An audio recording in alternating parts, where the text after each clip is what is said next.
Hey, whoa, man, that was close. Right on. I had to run from across the other side of the room. Yeah. It's like sliding into home. Not really. I would never do that. There'll be dead air before that happens. How Strong My Love Is, Smoke Up Johnny. Head of that Deering and down River City. It's 14 minutes past the hour on this Thursday, the 19th of May. Radio Memphis Live Music Hours tonight, 7 p.m. We got music. Slick Sid, I think, is the artist being featured this evening, so it'll be fun. I think Sid is going to be in studio with Gerald, and Tundria is going to join the phone through the guest line, which is kind of weird how they do things, but hey, it works. It absolutely does work, and from my understanding, Tundria is doing fine. She did test positive for COVID, but she has been vaccinated and boosted and all of that. And right on. She's okay. All right, so here Still it is. Sucks. Here it is. I have it. I've got the audio. You do? You found it? In News. Oh, okay. We were talking about President Bush. Yeah. Former President George W. Bush. I love it how people refer to Joe Biden as this doddering old fool. Back up a few administrations. Yeah. Actually, just one. Well, and then, one, and then go back a little bit. back a little bit further. Bush, who's 75, and he makes reference to that. I'm going to play the audio here in a moment. He had a gaffe. He was at I don't think that was a gaffe. It was. It was during a speech in Texas yesterday, in which he took aim at Russia's political system here. The rest of it is quotes. I'm going to play for it. It was in Dallas, by the way. Footage of the mishap has been watched more than 10 million times on Twitter after it was shared by Michael Williams, a reporter from the Dallas News who was at the event. Well, lucky him. He got viral. Mm-hmm. Let's see. Let me pull it from the right spot here. Michael's tweet said, speaking in Dallas this afternoon, former President George W. Bush made a significant verbal slip-up while discussing the war in Ukraine. He tried referencing what he described as the, quote, wholly unjustified and brutal invasion, quote, end quote, but said Iraq instead of Ukraine. His own reaction to it is pretty trippy. In contrast, Here. Russian elections are rigged. Political opponents are imprisoned or otherwise eliminated from participating in the electoral process. The result is an absence of checks and balances in Russia and the decision of one man to launch a wholly unjustified and brutal invasion of of Ukraine. Iraq, too. Anyway. 75. Here's the... Oh, my God. Yeah, 75. when he says Iraq, he grimaces and he knows it's like, oh, shit. Yeah. That's part of the legacy of the Bush administration, too, was that wholly unjustified invasion of Iraq. Yeah. And that's what had happened. And then he kind of goes, well, in Iraq, too. Yeah. Because it was unjustified, and he knew it. No, there were no weapons of mass destruction. No, and it was one of the most heartbreaking things to see was General Colin Powell lie to everybody. And you can tell he did it with a gun held to his head. Yeah. That was a problem.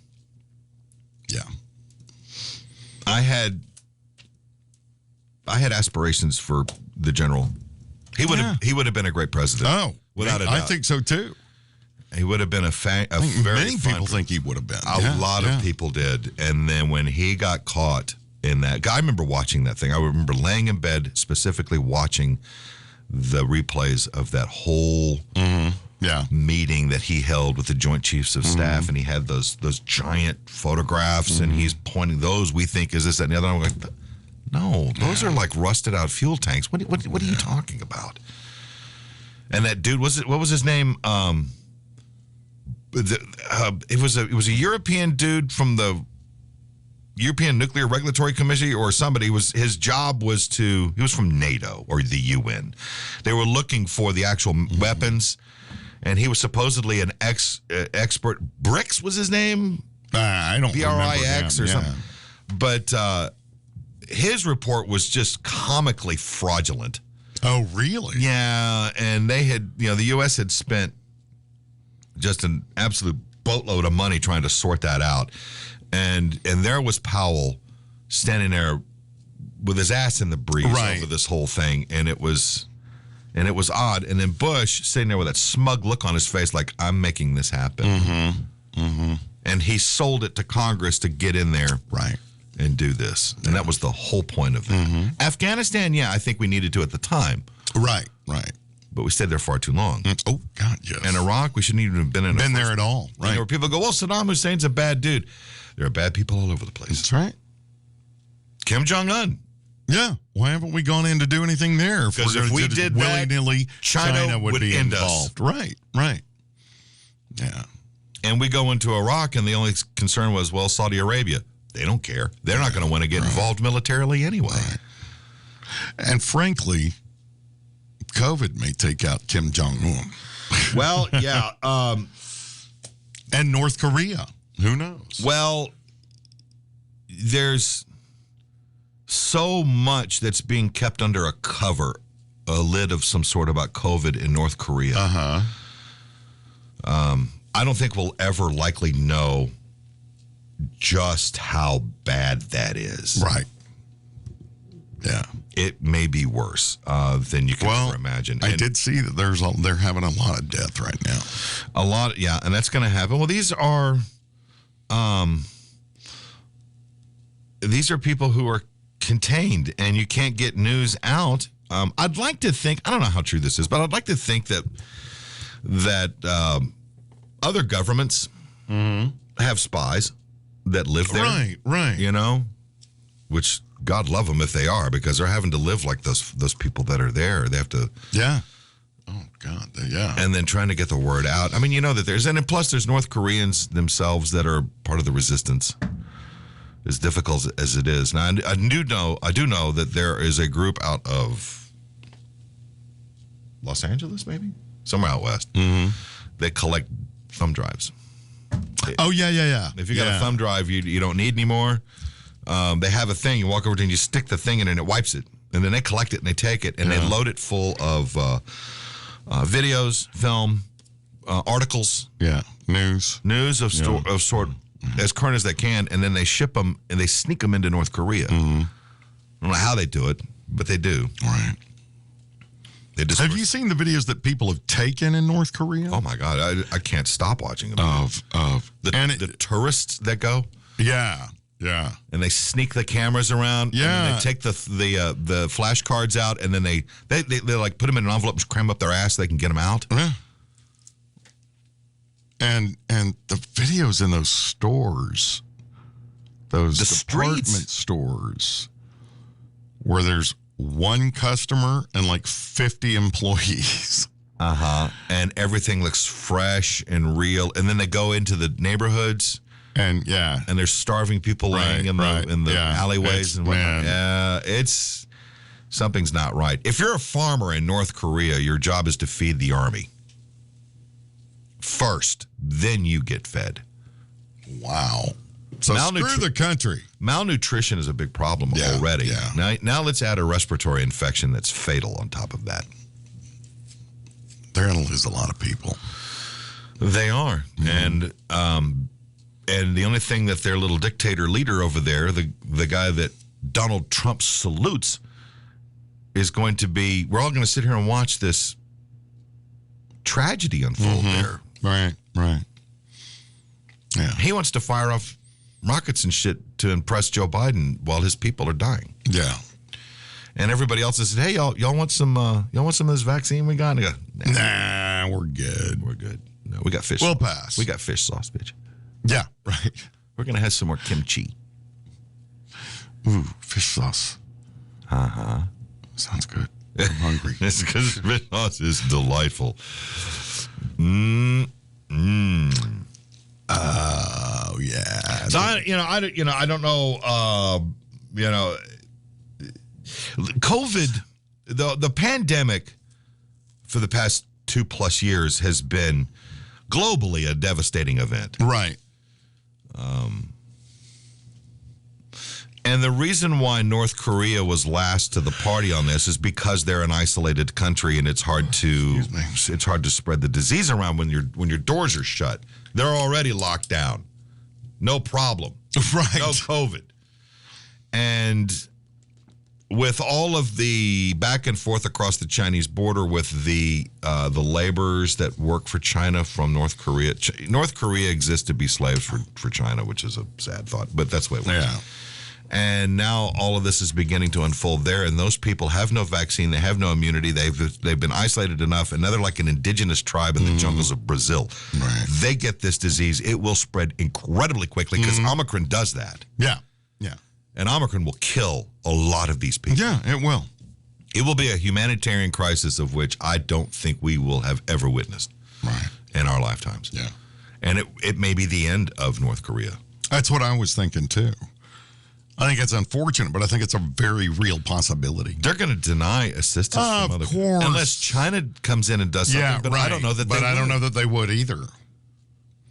They seem to be dealing with whatever they're dealing with. They're between a rock and a hard place already because Putin keeps calling up, Winnie the Pooh saying, "Hey, could you help us? Could you buy some of our oil? Yeah. We have a problem." Mm-hmm. Y'all want to buy a McDonald's franchise? Yeah, we've got one that just closed. We'll sell it to you. You got to pay us in rubles, though. Yeah, all of the McDonald's franchises closed yesterday. McDonald's International said we're done with it. We're done with Russia. Yeah.